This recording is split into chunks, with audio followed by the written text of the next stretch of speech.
podcast on real relationships. My name is Sophie Passon, and I am a relationship expert, international speaker, and best-selling author of the book Your Other Half. I decided to start this podcast because, in my opinion, relationships are currently not being portrayed as what they really are. Whether you're watching TV or the news, social media, the perception given to people is wrong. And my aim is to talk about what happens in the real world, talk about real stories, and listen to what real people think, do, or go through, as opposed to creating expectations of something that doesn't actually exist. I may not agree with everything that is said by my guests, but it is their chance to express their opinions and their stories. So today we're going to talk about dating, and we've got with us RJ Harper from New York. Hi. Hi, Sophie. How are you today? I'm good, thank you. You? I'm great, thank you. Thank you. So could you tell us a little bit about yourself, please? So I live in New York City. Been here for many, many years. I am... interested in talking about issues of relationships, and have found that for myself, it's been a winding road of relationships. I'm currently single, happily so, and I, enjoy being able to give an opportunity to have a platform to just talk about all of the interesting sort of components to relationships. Okay, so how long have you been single for? So I've been single a year now. A year, okay. And you say you're happy single? Yes, I am. Absolutely. Which is nice to hear. Oh. It's refreshing. So many people are not happy to be single. And actually, you need to be happy single before you can be finding somebody. Bingo, right. And I found that for myself, this past year has been a real journey of just really, celebrating being single. So I think it's given me an opportunity to get to know myself a lot better. And also just, not to have the relationship baggage that sometimes we just don't fully recognize. And, I was in a relationship for a very long time. So being single has just given me an opportunity to just really reconnect with myself, but also just gives me an opportunity to reflect on how much being in a relationship, just like smothers, a part of your own self in ways that may not be good for you. Okay. And when you were younger, what was your idea of love? My idea of love? So I'm a bit of a romantic, and I certainly think that for me, like puppy dog love, like the high school love, right? Like that's what I wanted. I'm a pretty silly guy on so many levels, right? So, I just I'm a romantic at heart, and I love, the idea of, being the guy that's just like the perfect boyfriend, kind of a guy who just does all those extra things, like, rose petals on the bed with, like candles in the bathroom, flowers for her, freshly picked flowers, all those kinds of things that you see in the movies. Like that's a guy that I wanted to be, and that's one of the things that was a guiding principle in part of my relationship was that, I just wanted to be viewed as the guy who was, the guy in the movie that just keeps doing everything right and trying and then really trying hard. But it was also mainly because I felt that it was important to give myself a shot at just really being a great guy, separate and apart from whatever her interests were, right? It was just me and my own movie, right? Yes. Right? And it's okay, you're doing all the right things that they want to see in the movie, right? And how beautiful is that, right? Because, she's thinking, okay, this is right out of the movie, right? You're doing all, and it's you know what? You're just the actress in my romance with myself, Right. And what is your idea of love now? So I still have those romantic notions. I'm not with my girlfriend anymore. I have a tremendous amount of respect for her. We had great times together, right? It didn't work, for factors that I recognized potentially were going to be problematic long before that. But I'm still that romantic guy, I'm still the you know, the guy that will, you know what I mean, like run the bathroom. The petals. The rose petals on the bed leading to the bedroom, and from the bath, you know, coming home with like, you know, balloons. I mean, all that kind of just like slightly cheesy stuff, you know, Fair that enough. would be like, that's me. And I'm not cheesy. It's just that the idea somehow of just the psychological implications of like making a woman happy, just like resonate with what I like. And I think that understanding that probably just comes from my great relationship that I have with my mother. You know, like my mother and I are like just like hilariously funny together. So my access to just wanting to please my mother has just given me license and a window into women, right?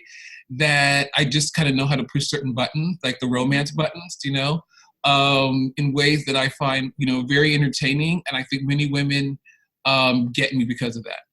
Fair enough. And you said something really interesting just now when you said that you recognise there were going to be some issues or problematic potential problems with your ex-girlfriend. Right. And I think, unfortunately, a lot of the time people don't see that, or they choose not to see that. And they feel that if I'm with this person, it has to be forever, where sometimes they will carry on being with someone where really they shouldn't, and it's not good for either parties. Oh, yeah. So you're absolutely right. That's essentially what happens. For me, I think the issue was that we were happy together, right? And so that was most important to us. But we also just, you know, come into relationships with baggage from our own families, you know? So I am the product of a divorce when I was in my teens, right? So to a certain extent, like I recognize how damaging my parents' divorce was to me, right? And so like I've been somewhat fearful of marriage and just, you know, the idea somehow that I could be like, you know, unhappy, you know what I mean, with somebody that I had actually spent a lot of time with, you know what I mean? And then like it's over with and now we're not really even able to be friends, you know? And we're angry with each other, you know, right? Yeah. So that affected me in many, many ways for myself, just in terms of my issues of love and commitment. And my girlfriend and I have had that conversation many times, you know, but then she also came with her own baggage, you know, from her own family, right? About issues of responsibility to her family, traditional views about what marriage means versus shacking up, you know. And that was like diametrically opposed to so many things of how I saw the world, but we were like very much so happy and in love with each other that we just decided, well, you know what, like we'll just have this great relationship and our families won't be involved and it'll just be you and me, right? Until you get to a point where it's inevitable, right, that the family kind of has to get involved, right? So that precipitates all of these like, you know, non-starters, right? That then become complications, and those were the complications that we were trying to avoid from the first place. And we knew from Jump Street, right, it was going to be a problem, and those issues never went away, and hence we're not together. Yeah. And it's interesting what you said about commitment, because I was always deemed and told I was a commitment phobe for a number of years. And actually, I wasn't. Do you agree with that? Do you agree with the fact that you were a commitment phobe? I kind of did at the time because I didn't know any better. And it was true that, you know, I wasn't married. I wasn't this, I wasn't that. And now when I look back, I wasn't a commitment phobe at all. It was just that I started to identify as one purely because I kept on being told I was one. But actually, it was more when I did meet a particular person, I knew then that I was not a commitment phobe because I could see a future with that person. And I think sometimes we can feel like, oh, you know, we have to commit, and I don't want to commit, but actually sometimes we don't want to. But we're not strong enough to say, do you know what? Actually, I don't want to commit to you. Maybe to someone else, but not to you. Right. So yeah, no, that's an interesting thing. I mean, so I get that complete, like, you know, like the phobia around that, right? I've never really, you know, sort of entertained the idea that potentially that might be me, right? I mean, I like being in relationships, you know, and I've had a number that have been very successful. but I also then realized, even for myself, that, we fall into a trap of looking for the kind of person that is just something that can also potentially be not good for us, right? Yeah. A type. And I think in the time that I've been single, I realized that I was dating a type, right? That ultimately was important for me to now recognize that my search was for the type, and that type ultimately is not good for me. I know. And do you know what? The number of people who go with a bloody checklist, right? They've got to be this and got to have that and got to have that.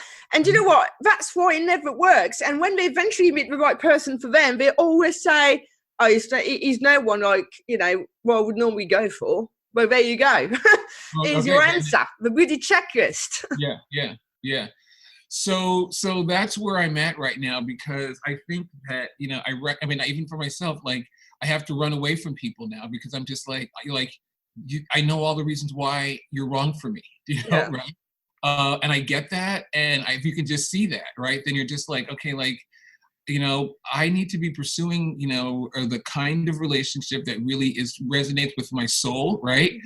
And other, things that are potentially so superficial, right, that I need to just think differently, So, and I'll just say that mainly because, I've been modeling for a long time, so I've met all these really beautiful women, and there's just a certain expectation that, like, I think in myself about, like, what I want my partner to look like, right? Yeah. That has actually been problematic for me, as I recognize, right? That I tended to just find myself, like, overly attracted in the wrong way for women who are extremely attractive, but just, like, not all right for me, Yeah. And then trying to sort of compromise around the idea that, well, she's not exactly this, but she's not exactly that, but it's okay, but, there are benefits to this. And it's just important for me to have been single to really look at that as honestly. You're single, but would you say that you were looking for a relationship, or you're quite happy as you are for the time being? So I am looking, I think, now, right? But I think for the first 6 months or so, I definitely was like, listen, I'm not even, like, trying to be in another relationship. And that process allowed me to really pursue some things for myself, which just gave me, like, a breathing room, right? Yeah. To get out of the fog of what happens when you're in a relationship, right? And I needed that kind of, like, time away from, like, dating, to be able to just kind of, like, regurgitate. So I'm going to reanimate, like, my own level of what I'm looking for, but also who you are, who you've become, and who you've become. Yeah. And so, like, and I realized in thinking about that, like, relationships do change you, right? You get connected to one person and you start orienting yourself around, their needs and their wants. And, and I just tend to be, the giver in a relationship. Like, that's just who I am. Like, that's fundamentally who I am, right? The protector, So I want to protect things. I want to control things. I want to, make things kind of work for me. And so, having spent so much time in that relationship doing that, once that's then gone, you have to turn the tables on yourself and look at yourself and say, okay, like, what is it, that you need to be able to be doing to love yourself, to be whole yourself without having your, significant other around. And it's not easy, it's really not easy, but it happens in a way. So my, suggestion to people out there, is I just got really busy doing a lot of stuff for myself, right, that I wanted to do. And that was maybe some kind of emotional shutdown, at least for a few months. It just gave me time to refocus, but very valuable for me, in terms of just thinking about, like, where I wanted to go. So, I started going to the gym more. I started just focusing, on myself to just, like, focus on me a little bit and then focus on me completely. And it was just a very good point for me to understand that, when you're in a relationship, you're in a fog, of love and great help, but you sometimes just miss certain signs or you don't see things for what they are. And when you're out of that and you get a chance to look back 3 or 4 months, you can analyze your own behaviors, the behaviors of your partner a little bit better, the motivations of, like things that you knew were there that were problems that we just both decided to ignore, So it's informed me tremendously about what I need for myself down the road in terms of what I'm looking for. But I'm also very encouraged by the idea that there's other people like me out there who at this point don't have incredibly romantic notions about relationships, but really have practical experience being in a relationship and a level of honesty with themselves about what they're looking for, that it makes me know that I will make very good choices in the near future about the kind of partnership, that I think this is it. It's about honesty, not just with the other person, but with yourself. And, the things that you just described about the issues that you knew were there, but you decided to ignore them. Unfortunately, you can put it at the back of your mind. It's still going to come back until you've addressed it. Right. Yep. And I think that's what it is for all of it. So, and in terms of dating, so have you had any dates recently? Have you got any stories that you'd like to share with us? There's always the odd funny story. So I will say that, I have several of them, and I have been dating. I guess, part of the interesting thing is that when your female friends realize that you're kind of back on the market, all of your friends who have been, admiring your relationship from afar, it's been a little surprising that the numbers of friends of mine have, potentially popped up, right, in a very different way, but, I tend to be kind of like this kind of like bravado guy, So, for me, when I was in my relationship, my girl was my queen, So I just let everybody know that I'm completely happy, this is a wonderful thing. I'm living this great life. And it was really genuine, right? My girlfriend was making me breakfast in bed every day. Okay. And you saw that on my Facebook page, and I was loving breakfast in bed every day, right? That was her thing, though. Do you know what I mean? So I'm like, I got this great woman who makes me breakfast in bed, right? I'm feeling like the king, I made her breakfast in bed equally as many times, right? So this was this whole thing going on, right, with this competition for whose breakfast looked better, and it was this really cute kind of a, relationship thing for myself that I really wanted just to celebrate the idea that I was with somebody who was making me very happy, right? And my plan was actually very simple. Breakfast in bed, okay, the rest of the day is yours, right? Cook perfectly and my coffee is made great, or I made you that breakfast that you just didn't expect with the extra something, okay, the day is going to be great for both of us, So I think other people saw that, and the romantic in me just, was sort of presented, and I like that because in terms of people talking with me about the demise of that relationship, I still have very fond memories of that, and I think she does too. We were trying, we definitely had a lot of respect for one another, right?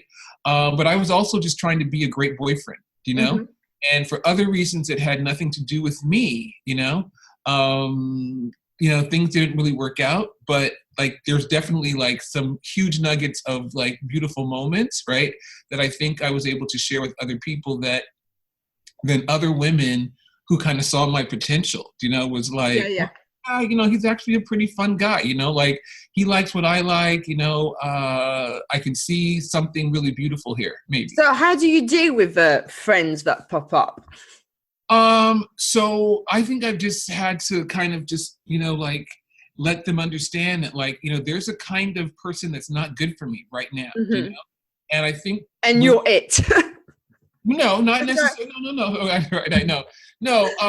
That I just need space, right? Yeah. I need space because I'm not trying to hurt anybody, and make promises that I can't keep, right? But I also know that, I'm a relationship oriented in many respects, right?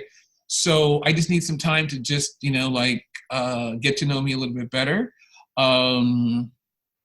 And like, I'm okay with that, but I think a lot of my friends, my female friends, applaud me for having kind of managed through, some of those difficulties. I mean, I met you, you know what I mean, at a point where I was probably not in the best place, right?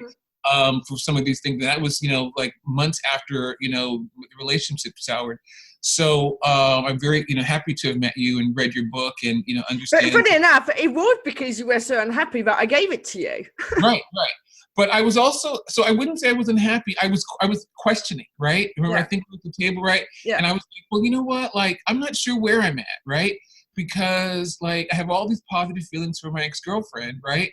But I'm also like, a little stuck in the idea that now I have to start over again, right? But I'm okay being single and I'm loving the single thing, you know what I'm saying? So why am I so comfortable being single, right? But I also know that a relationship is down the road somewhere, but this single thing is feeling really nice. And I'm feeling a little bit guilty because I was in a relationship for so long that why am I feeling so great about being single, Yeah, which really indicates that it's the right thing. Right. Yeah. At least temporary for a while, But I also say that because, like I said, it's a growth thing, and sometimes people really need to be able to just be a little bit apart. I mean, one of the beauties of my relationship was that we sometimes deliberately wanted to spend time apart, right? We managed that into our relationship so that in our very honest conversation with one another, right? We just talk about like, I just need my space for a couple of days, to just, like love you more when I get back, right? And I think that's important. You kind of need to miss the person sometimes. Yeah, okay, right, So that I think was one of the reasons for part of the success of just, why we were together for so long, because I just felt like as one of the sort of, drivers of the relationship, there was just a level of honesty that I wanted, right? That needed to be a part of how we saw one another, right? And it was important for me to be able to navigate through that relationship, knowing that I need my personal space sometimes, right? And I know you do as well.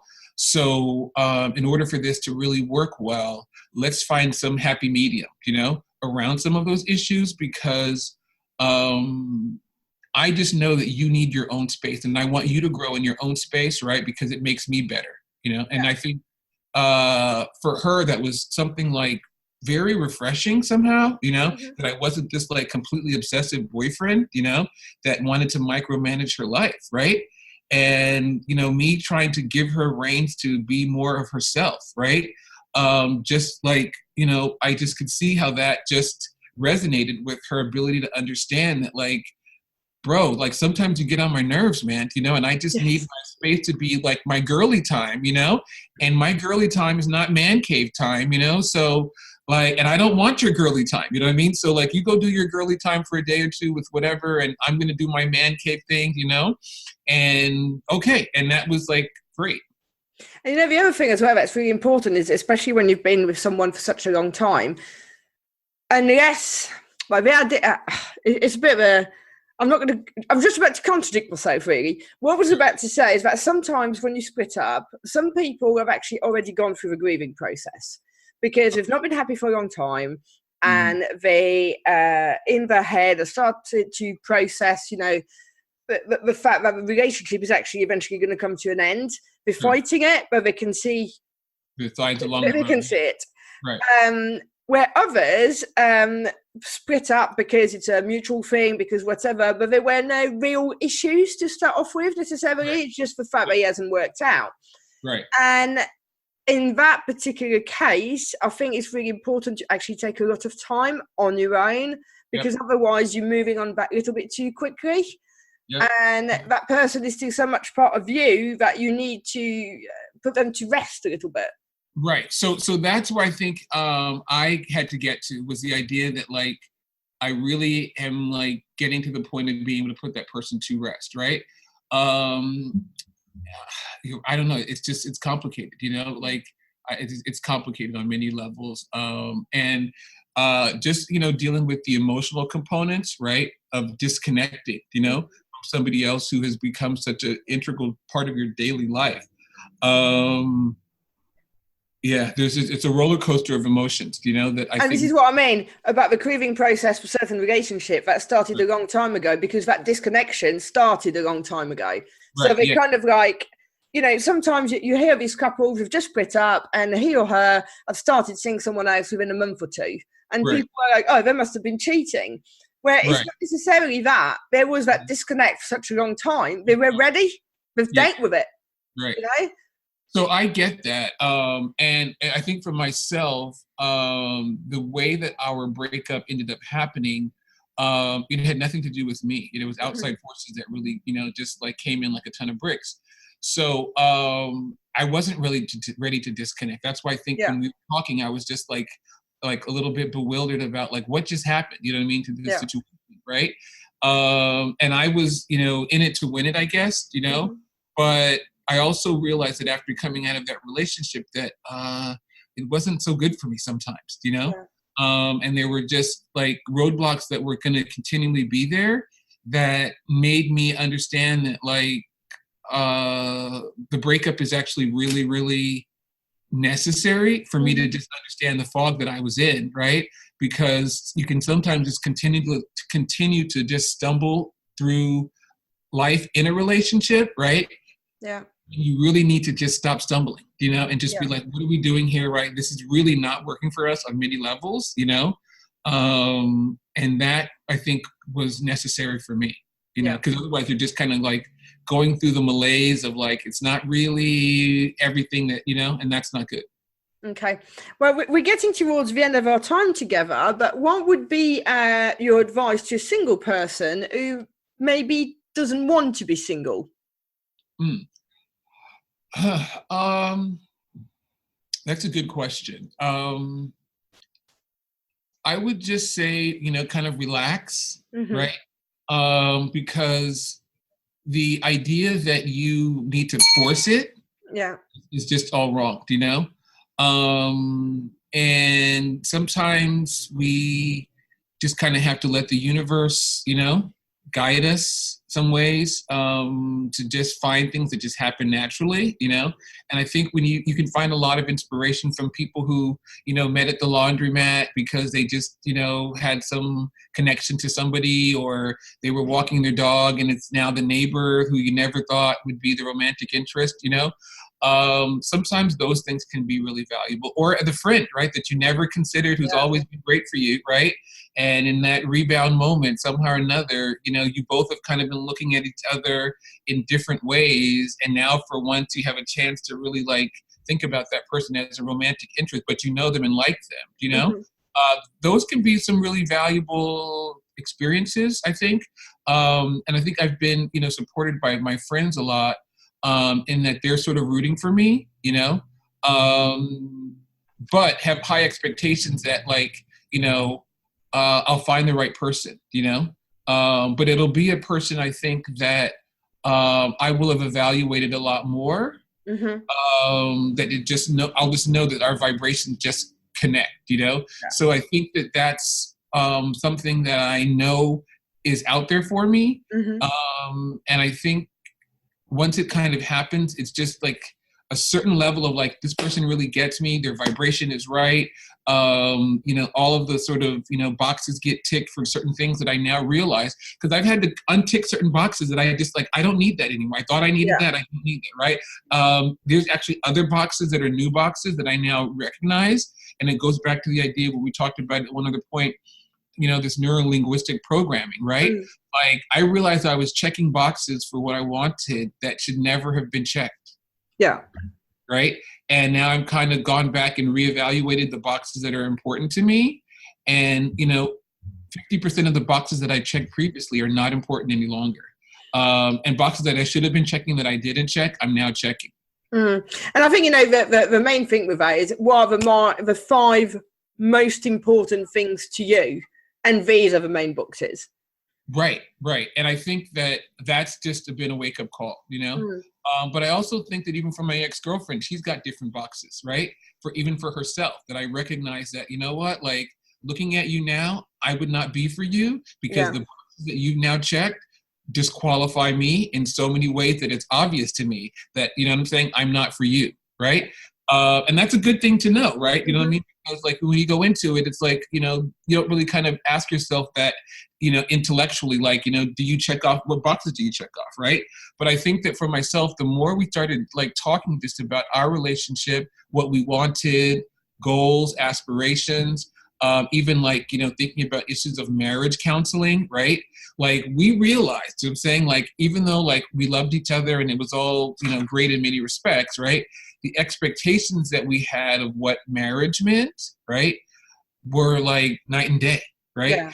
Even coming down to something as practical as just sitting down and saying, okay, let's just write down like all the advantages and what you're looking for and all, and then that becomes this whole other conversation, right? That sometimes never gets on the table, where you're like, that's what you thought, or that's how you think, you know, right? I never knew that, right?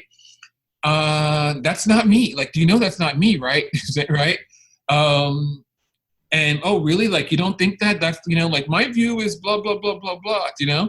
So yeah, those are important things. And they sometimes don't make it onto the table until you're really having this very kind of practical relationship conversation that makes you step away and just think like, why are we together again? You know? Yeah, and I think this is it. So many people just show, I mean, I do see it quite a bit where they've ended up together because obviously there was an attraction, but going forward and back, you know, a few years, and you look back and actually they've just literally ended up together, probably because there was nothing else out there and they're just there.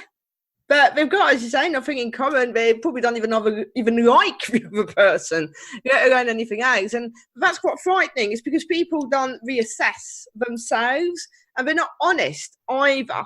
A lot of the time they want to change the other person. Okay, so that whole idea of trying to change the other person, man, like, I mean, I've always heard that somehow, do you know? And then I look back and I'm like, you know what? I was trying to change her though, right? Why couldn't I just accept her for who she was, right? I'm trying to change her. She's trying to change me. I'm trying to change for her. She won't change for me. Yes. She's not going to change, you know what I'm saying, right? So do I accept her for her? I kind of do, but I'm going to be constantly trying to change her. And it's never going to happen. So you're setting yourself for failure. And she wants you to change to be this over here. I'll never be that. You know, like baby, I will never be that. Whatever you're trying to change me to, right? So what are we doing together, right? Because you know, like, yeah. And it is. It's about being really honest with yourself first, really. Yeah, right. That's all what we've got time for. But thank you so much. It was lovely talking to you. Well, thank you very much. Your book about relationships, I think, is really important. And, you know, just wrapping up about how valuable I have found, you know, having this conversation with you and your podcast, I think it's great. Reading your book in particular has just opened up whole new ways for me to think about myself, the relationship that I have with myself. Your book talks about like relationship with others, but I'm at the point where it's the relationship with myself that I really, that your book really resonated with me, right? Because there are just component to that I think readers will understand to be really valuable. So thank you for writing your book, because for persons who are trying to get in touch with themselves, in particular, I found a lot of value just understanding that, you know, things that your book talk about can help people to just, you know, love themselves a little bit more. Oh, thank you so much. Well, thanks again. And if you've enjoyed the show, then please subscribe, leave us a review, but more importantly, come back for the next episode. Thank you. Thanks so much.